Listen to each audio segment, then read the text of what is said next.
Hello again, fans, friends, bodybuilding aficionados around the world. Welcome to another Primetime Muscle.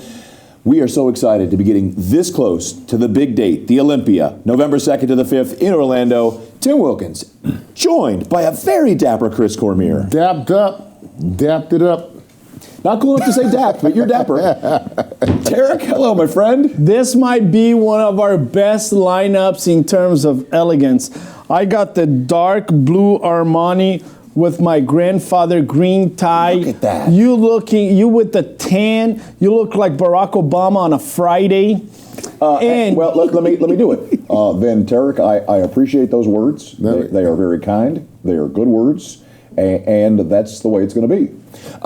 And the baby blue, talk to me about the baby blue, Chris. Well, this is a little something I picked out for you guys, and had a little help from my fix this the lapel right there in the end. Make it just turn the lapel a little bit. That looks good. Good. Let's go back though. That is not a grandfather green like Kelly green or ash green. That's your grandfather's tie. This is actually my grandfather. He was born in Portugal. He immigrated to Brazil, 13 years old. He was the only of his siblings that didn't have the chance to go to school, and he turned out to be the owner of shoe stores in Brazil. When I was a young man, would be sick, he would bring me Gatorade. He was very close to me, and I wear his tie. His name was José de Jesus Silva. Wow. Yes, very Silva. Portuguese. That's yeah. awesome. Yeah. Silva. He was my mother's father. That is awesome. Well, it's a great tie. Father of the son. Guys, calling back to our Labrada days back. In this sport, there are always contenders, there's always champions, there's people that want that title. But I think maybe it's been a good part of a generation since we've had a rivalry with quality animosity, quality desire to win and fight, and like Chris says, train angry. Yeah. When's the last? Let's try to think of the last good one before we get to this first one. Well, I just remember when Ronnie was pissed off when Gunther beat him at that show before the Olympia, and I just remember New Orleans. Yeah, I just remember how pissed he was, and how he vowed to come back with vengeance, and that was probably like the best Ronnie we've seen to date in that next Olympia. Phil and Kai, the hair whip. King Kamali, Craig Titus. Oh yeah. Chris Cormier, Flex Wheeler, staring at each other as they do cardio. But I'm gonna tell you something, okay? A while back, some people were critical of me because they say, Tarek, everybody loves each other. Why don't we keep it positive? Shut the hell up. Shut the hell up, okay? And I wanna commend Sarah and Natalia because they lift heavy weights, they squat. They're not gonna pretend to anybody that they like somebody, even though they don't. And there's some animosity there. There's some tension. There's some, friction there. And let me tell you another thing. In all categories, there's tension. Okay, these two are not willing to pretend. In some of the other categories, they're like, hi, your hair looks great. Hi, I love you. And then they go back and say, I hate this bitch. You know what I mean? I get that all the time. I get emails. I get text messages. Sometimes on Primetime Muscle, we are covering some bikini competitors, and I get messages. Why are you covering these ugly girls? Yeah, I get it. Wow. I get it. You mean they're all not beauties? Yeah, they're not beauties. They don't think that everybody's beautiful. Okay? I hear it on Instagram. It happens all the time. Hi, they are there to beat each other. And these two women, they don't like losing. They don't like losing. And they're fierce competitors. So you're talking about the rivalry in women's physique between Natalia Coelho and you always say it better than I do, even though I've known her a long time, and Sarah Villegas. It's the best in the game, Tim. It's currently our most heated rivalry. No one likes losing, not even me. Okay. Well, so get used to it when you play with me. Here's what we have to understand, okay? Natalia Coelho took second to Shanique Grant. Remember that? For a few years back. Yeah. She took second. She was the next one to come in and take the title from Shanique, whether Shanique stayed or Shanique retired. The heir apparent. Yes. Shanique came the next year, and all of a sudden, this phenom, Sarah Villegas, came in and took the title and won again. So Natalia was like, hold on. I took second to Shanique Grant. Shanique is now out of the picture. Who's this young lady coming up, surpassing me and taking 2 Olympia titles? So she got pissed, she got better, and in the last Olympia, she beat Sarah Villegas. Well, I think Natalia kind of took the foot off the gas when it came to conditioning, because I think it was a couple years ago, the judging criteria was trying to change into, we need to bring them a little bit softer. We don't want the crazy dynamic of the anatomy chart being so dynamic with the physique girls. So I think at that time, Sarah just came in like a wrecking ball. What's that song? You came in like a wrecking ball. Yeah. You're going to write it like Miley Cyrus. Yeah, right. And she just came rolling in. I don't care about miss me with that. I'm going to come in how I want to come in, and they would reward her with the title. So that year, there was a pose that Sarah did, and she sat on that quad, and there was feathers. And that one. And there was separation in the glutes and striations just all over. It was glorious. It was crazy. That was an iconic picture. But here's the deal, okay? Guys, even though Sarah won those 2 titles, maybe she could have been softer. When you win a title, doesn't mean you're perfect. That means you're the best one.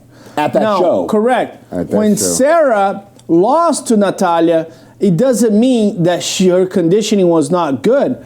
Actually, I think her conditioning in last year's Olympia was the best one. She nailed it. The reason Sarah Villegas lost to Natalia, because she lost some fullness on top. She lost a little bit of fullness on top. You can see the back of Sarah at the Olympia just became a little bit narrow, right? A little bit narrow. So Sarah lost a bit of fullness. So Sarah Villegas, all she had to do is come in a little bit more. I don't know if she lost a little bit of mass, but if she has that mass with this conditioning, she could very well retake her title. So, hey, conditioning is great. You might win the show by being over-conditioned, or you might win the show by being under-conditioned, because there are other attributes. Such as? Muscularity, shape, posing, presentation. I just did Olympia News where I had a competitor. She won a show in Europe, and she had the perfect posing, the perfect muscularity, the perfect conditioning, beautiful lines, but her tanning was awful. And she just got beat. Awful. No, she won the show. She won the show, but I was like, hold on. You got to improve on that. So, and it's always interesting. I'm going to go ahead and say this for all the competitors out there at every level. You know, you spend thousands on your coach, your supplements, your suits for the women can be $300 to $1,200. If you're in fitness, you have to go get a mix for your tape. You devote thousands of hours to being right, and then instead of calling Pro-Tan the official tanner of your pro show, you have old school, you got a leg up in a hotel bathroom with one of your compatriots under there, paint your undercarriage like you're a 68 Impala, spend the money and get the Pro-Tan. Do the right thing. Absolutely, Tim. Chris is a competitor. He knows presentation is fundamental. These two are masters, but Sarah Villegas just needs to bring back her fullness on top, and her conditioning was good.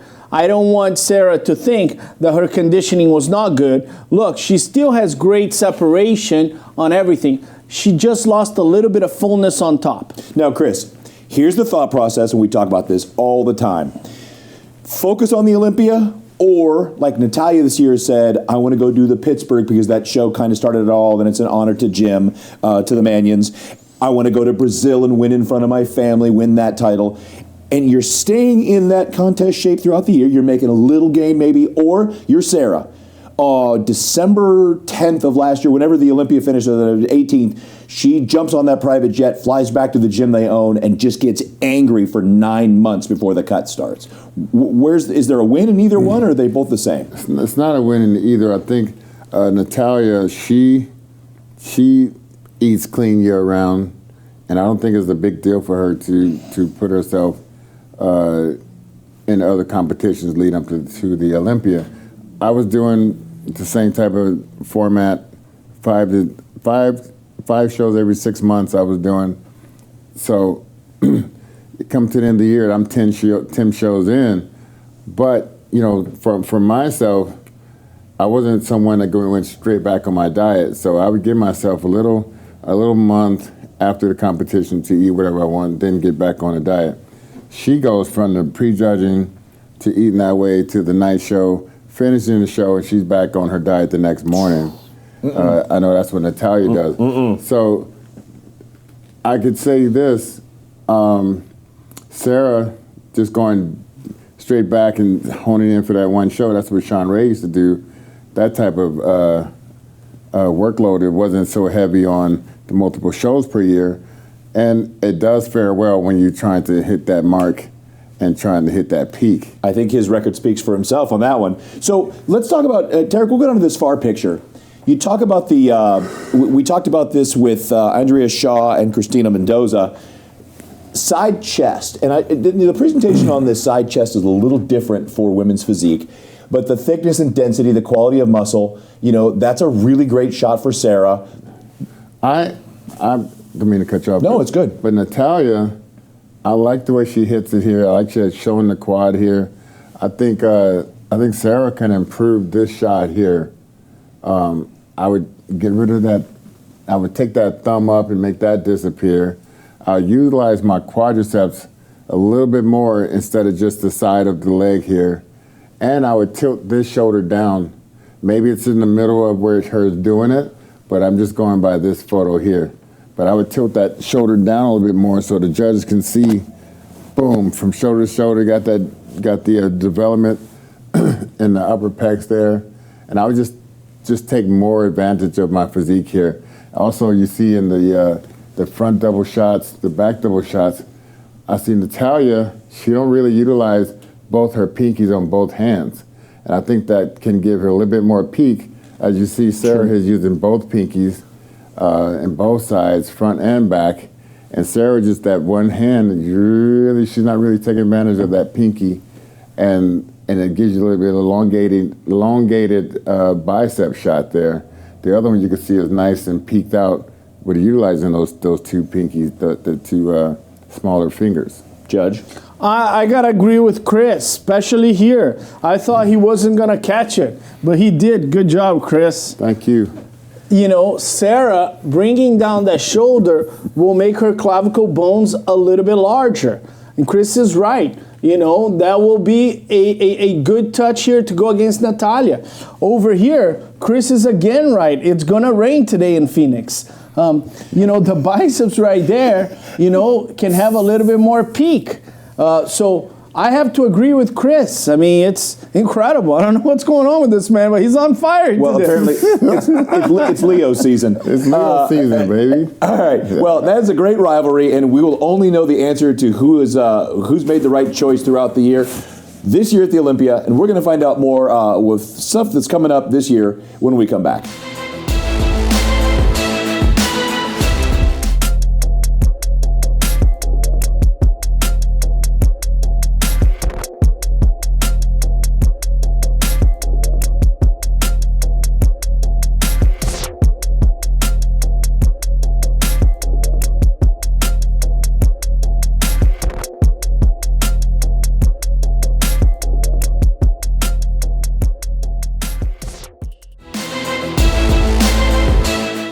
All right, we're back, and we're talking a very interesting angle here, guys. I know people, athletes of all divisions, judges, promoters watching this, and we're all different ages.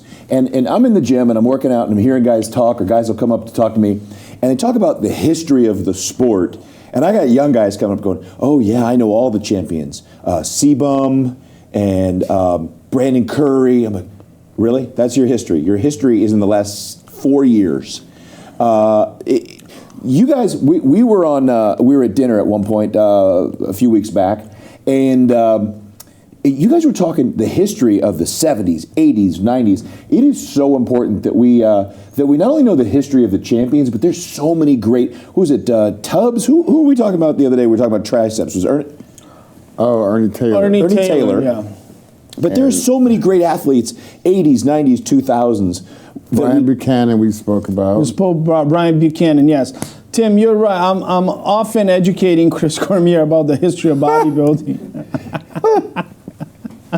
Go ahead. Oh, my God. Who's Matt Mendenhall? But good Matt Mendenhall. Matt Mendenhall, in my opinion, the greatest bodybuilding not to turn pro.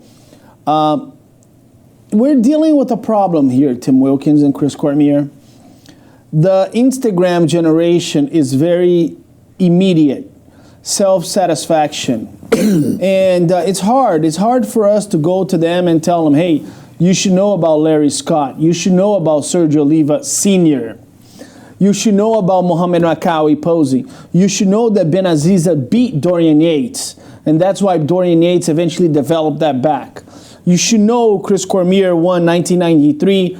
Flex Wheeler won 1992 USAs. You should know that I beat everybody except for Dorian, but I've beaten Jay Cutler. I've beaten Flex Wheeler. I've beaten... Yeah, this show is not about you, okay? For that, we can call Sean Ray and Bob. Okay, let's go back to the topic here. What we need to teach him, Tim, what we need to teach him is at least a short history. Sebum turned pro at the North Americans. Breon Ansley won 2 times. He turned pro at the USA. Who did he beat? You like those guys, right? Who did he beat? Chris Bumstead? Yeah. At the North Americans? What I was meaning before is that this day and age, people would never think that Ronnie ever lost any show, or that Jay never lost to any Olympia, or that, I don't know, you can go down a list, or the fact that, you know, Victor Martinez could have very well have been Mr. Olympia one of those years that Jay won it, and that would have been, no one could have said anything because it looked sort of like that, you know? Yeah. So go for it now. Go ahead. I got guys that don't know who Dexter Jackson is, and not only was he a Mr. Olympia, but the winningest bodybuilder of all time. Well, they're gonna say what they see. Guys, I think we are being a little bit biased because we are in the industry. And sometimes I don't. I think, you know, hey, listen, I never played football. I never did commentary for football. I never referee football, but I know who Barry Sanders is. You know, I know the history of Johnny Unitas. You know, basketball, I know Oscar Robertson averaged a triple-double. So, but sometimes I go like, one time I met at a hotel, this guy checking me in, and he knew who C-Bum is. And I'm like, am I really going to ask this guy here who just got the popper from the microwave, who's working 12 hours, if he knows Chris Dickerson? Come on. I mean, come on. He likes C-Bum. He has 15-second break. He's got to look at some picture and say, I'm going to be like this guy. We can't tell this guy, hey, you should know that Arnold Schwarzenegger lost in 1968 to Frank Zane. I mean, come on. And he maybe shouldn't have won that Olympia in Sydney, Australia. Maybe. So these are the things that I find it interesting. And talking to you, Sean is one of those people I've loved over the 3 or 4 years. Great historian of bodybuilding. I call him the vault because all that is locked in there at any moment. Doing those Olympias with Sean, and I would say anything, and he could go without knowing the color of their trunks. Oh yeah, he won the USAs and he was the overall champ. But and I love this. A lot of you guys can do this. The 3 guys behind him all went on to be great pros, but he had to beat them to get his pro card because there weren't as many opportunities for pro cards back then. Talking about Sean Ray, one of the great injustices of bodybuilding was his Arnold Classic that was taken from him. You know, you decided to test for what was it, diuretics? 1990 was everything. 1 year you decided to do that. You decided to do that 1 year. And he thought he would cheat anyway. You know, They did it 1 year. The guy wins the title, okay? Everybody is on something. He looked incredible. And then they make him drive. Mike Ashley is a phenomenal bodybuilder. And obviously, by the rules on that year, he won the show. But man, you know, I don't like to give credit to Sean Ray because he's already cocky and arrogant.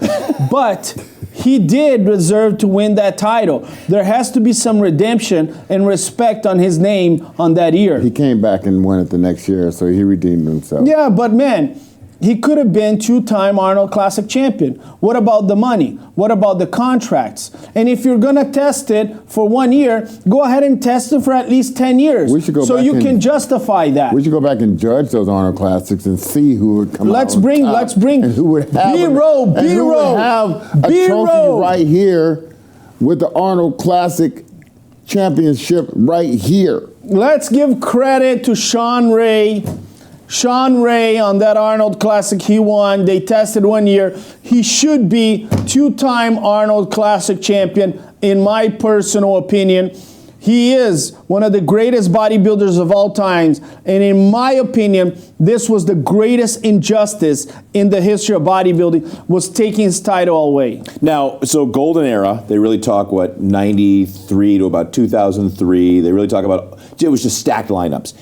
But 2010 to 2020 has really fallen by the wayside. Those were the years you had the one-off with Sean Roden. You had Brandon Curry had two in 19 and 20. But didn't social media make that the golden era, the 90s? Yeah. When the golden era, to me, used to be the 70s and 80s. Yeah. But then the new era came along and they said, nope, golden era is the 90s and early 2000s. And that's like when they put all my 80s bands on the oldies station. Just pissed me off to no end. Oh, listen. Everybody likes to call their generation the golden era. I'm not surprised that you think the 90s and the 2000s No, I didn't say I did. I said social media era came along and said that era was the golden era. What page on social media are you referring to? All of them. Mostly. It's because you guys like to self-proclaim yourselves we were the as the best you era. know. The best okay, era. I think that right now is the golden age. In your time, you didn't have classic physique, you didn't have men's physique, you didn't have bikini, you didn't have wellness. Because right now there's a spectrum of categories. Now, obviously, every time we open Instagram, there's you, Flex Wheeler, Sean Ray. Still. Every single one of you guys saying we were the greatest of all times, you know. But yeah, and you guys were great. I'm not taking anything away. But commercially, bodybuilding is bigger now than in the 90s. Right now, we are a lot more popular in mainstream because of some of these categories than in the 90s. But I would say we were the people who was paving all this. Oh, here we go. Oh, God, yes. You're the freaking Eugene Sandow of the 90s. Listen. Okay, you started bodybuilding. You're like on Wikipedia. You and Sean Ray and Flex Wheeler created bodybuilding. Why do I got to work with this guy? Yeah, sure. So guys, let's go back though to the generation that's looking to the 2020s. Think about 2010. Remind me some of those greats from 2010 to 2017 that we're leaving out as the transition from the 90s to the golden era. What I was trying to tell my arrogant counterpart, that what I meant by paving the way is I was talking to Jim about NPC being worldwide back in the 90s. We were already talking about, man, it would be great if we can have amateurs in the NPC over here in Europe, because I was in Amsterdam for like 4 months, and we'd talk periodically, but we were always talking about, man, wouldn't it be great if amateurs, why we can't have NPC in China, why we can't have NPC in Germany or such and such. But now it's like that now, but it's been brewing for many, many years in the making. So that's what I mean by paving the way. Credit to Chris Cormier. It was his idea. Ask him. Jim just text me right Ask now, him. Tarek. Let's the call NPC Jim right now. Worldwide was Chris Cormier's idea. I gotta Let's give credit find to out. him. Let's find out about that. I need water. Hey, That's I'm gonna have a that's stroke almost here. like the whole. That's almost He like the invented bodybuilding. He expanded the Hey, NPC. you know when I went God. to his house the other day. So he acted like he don't like me, but he invited me to his house. He still brought up that stupid photo. Is this with Xanadrine that- model? Yeah. And he said, it's my "This screensaver." is what physique competitors should look like and want to be like." First of all, if you And I was imitate me like, like bro. that one more time, I will come across this table and break your nose. Maybe. Okay? Nico, Maybe. I will break his nose if Maybe. he imitates better- me. he did that Like again. I got, and I was 100 like, "Why are you doing like this?" I got 7,400 chromosomes. And I was like, okay? "Why are you So doing this you to me do again?" that, and I'll come across this table and break your nose. So Go I for it. will go Okay, with you go on this for one. it. Talking about not just all the divisions, but NPC worldwide. You travel all over the world. This is the really important part. This is the really cool part.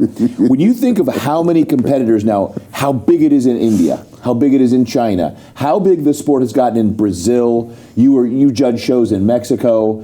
People coming from all over the world that are training in every country. We got the big explosion of 3 of the great pros from Nigeria.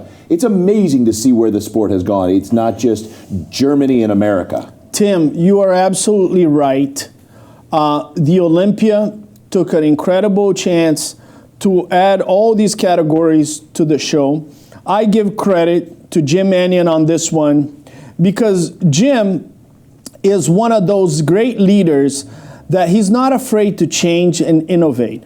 When the bikini category came on board, which was before men's physique, man, there was a lot of people that were critical. A lot of them. Promoters, old school guys, said, no, this is going to destroy the sport. This is going to, and Jim was the guy that said, guys, just follow me on this one. We are going to benefit from it. Competitors are going to benefit from it. And he was right on the money. Bikini is a great addition. And despite some of the criticism, he followed through and he succeeded. Then came the men's physique. And then we thought about, hold on, we needed to have a classic physique between men's physique and bodybuilding. Let's try that. Hey, I was part of the wellness.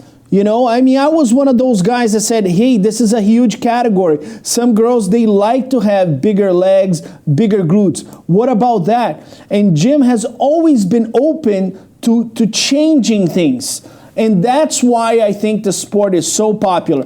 If there's one thing about Jim Mannion's legacy, he has not been afraid to change and innovate. Now, I'm going to give you both credit. We're going to go to break. You give credit to Chris for growing the sport and paving some way. I'll give you credit for going on the Brazilian booty search and making wellness a category. All right, when we come back... BBL... Yeah, that's BBL. big props to you. When we come back, Brazilian Nick Walker booty. has a problem. We're going to talk about it on Primetime Muscle.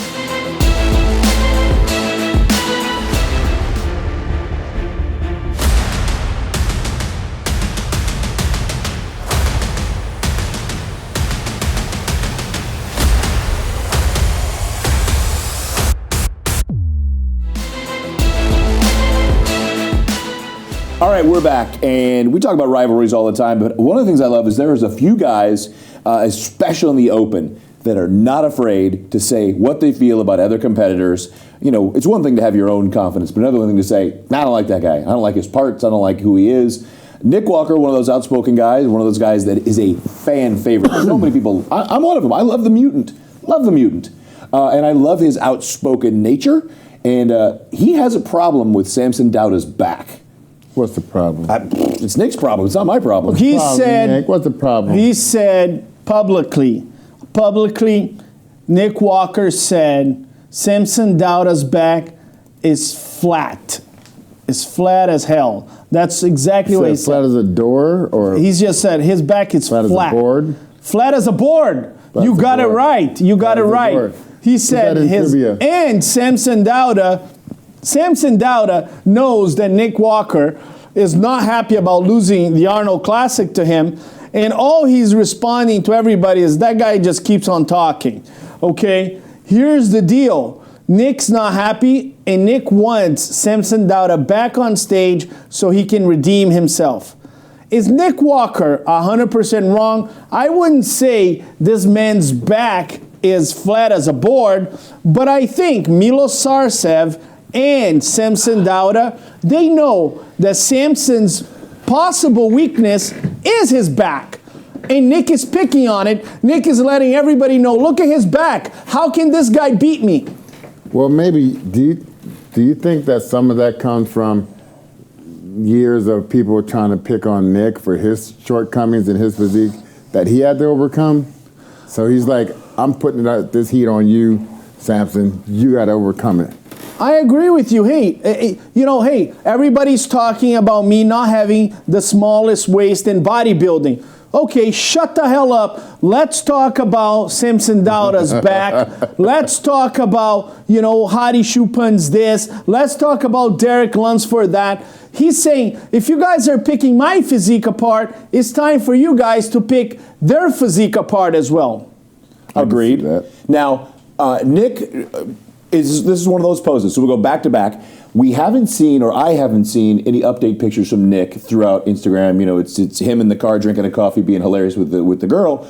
I've seen him train. We have seen some Samson Dauda recently, but nothing from the back. Have you seen back shots? I saw Milos put up a really nice side shot. Well, Milos shared some back stuff with our group on the Minutes podcast, but not to show everyone.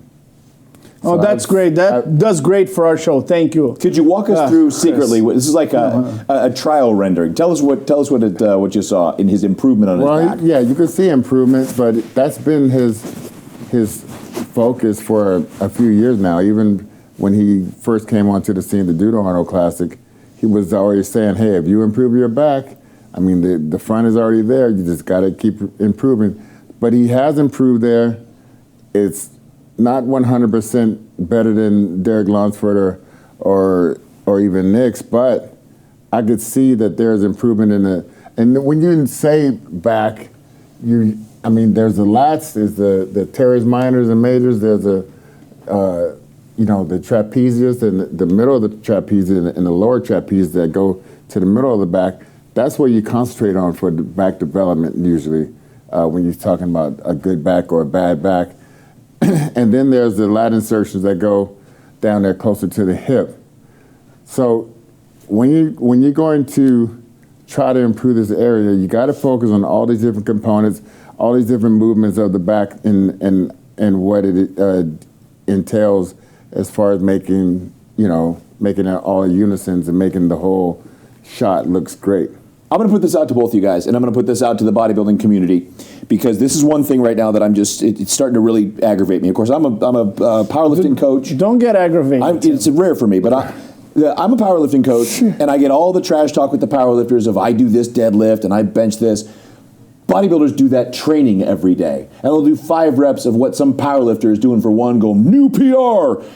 But I'm trying to convince these bodybuilders not to train like powerlifters, because there are certain guys, and I'm not going to point them out if I don't have to, they're starting to thicken. The deadlift. Develop that low back and develop those attachments. You're doing all those heavy deads. I don't like the rack deads, they called it. I know Flex, I think Flex really kind of made that kind of popular when these people see Ronnie doing the T-bar row, they see Flex doing the rack deads.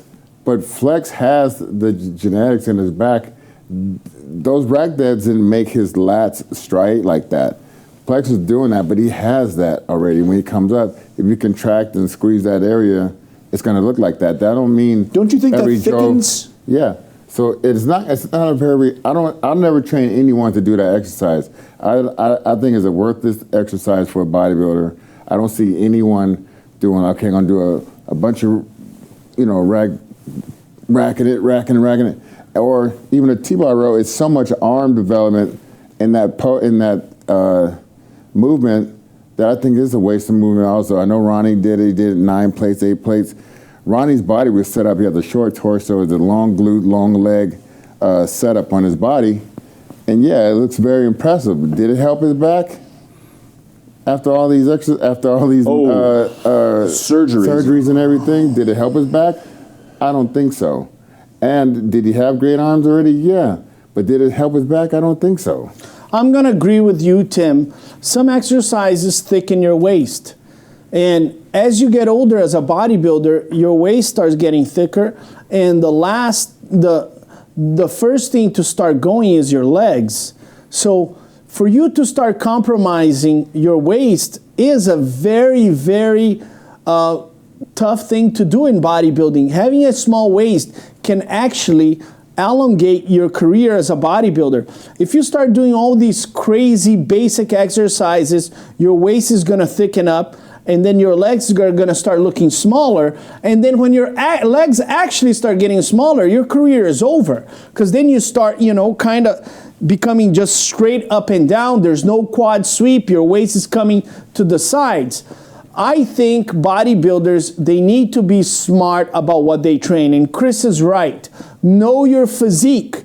Know your physique. If you have already a great quad sweep like Samson Dauda, don't do anything crazy to improve these legs that's going to compromise your tiny little waist. These 500 and 600 pound squats like Ronnie was doing. Everybody hears that, yeah, buddy. And before you know it, they're getting wider in the waist. Now, year over year, last year was a big year for Nick. Everybody said, you're too blocky, waist is too thick. He came in and dialed it way back. My man, I got to give credit to Nick Walker.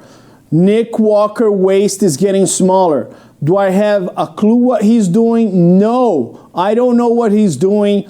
I don't know what his coach is doing, but I got to give him credit. His waist is getting smaller and smaller. I spoke to him in Las Vegas, and they're changing the frontable biceps. He's becoming a better, more intelligent bodybuilder. Let's stop for a second. This guy is third place at the Olympia and second place at the Arnold. This guy is a freaking stud. Nick Walker is a freaking stud. He's as good as he gets as a bodybuilder. He could win the Mr. Olympia. He could win the Arnold, okay? People need to stop focusing on some of his body parts and saying, look at his record. So now, guys, we look at the etched abs right there. We look at how flat on this side tricep, side chest he's got going on here, how flat he is. I know it's a slightly different pose, but Samson, Chris, and Tarek, Samson could put on, like he may have this year, another 20 pounds, or as Milo says, another 10 kilos. And also, you can always improve the posing, Tim, because both these guys are dipping that shoulder down. If that was me, and I was one of the ones who kind of made this pose look really good. But my shoulders was level across. Everything was tilted. Both shoulder to shoulder width was there and coming down into the waist. And you can really, if you could picture it, if you could tilt that body up and shoulders are parallel with each other, and then utilize that sartorius muscles and obliques with that side of the abs, and just make that a total upside down triangle, that's going to make that a way better pose for both of these. This was one of Chris' historical poses. B-row, Chris Cormier, side. Sure. B-row that. East side, baby. B-row that so he can get all his fake followers to become legitimate. So now here's something you did with when we compared Andrea Shaw and Christina Mendoza, and you talked just the bottom half. Bottom half, and Samson has only improved this year.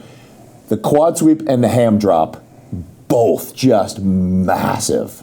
And it is accentuated by the fact that you have a small waist. Now on this pose here, which is the side pose, is a good pose for Nick to go against Samson because the waist is not in play here, right? They're both sides.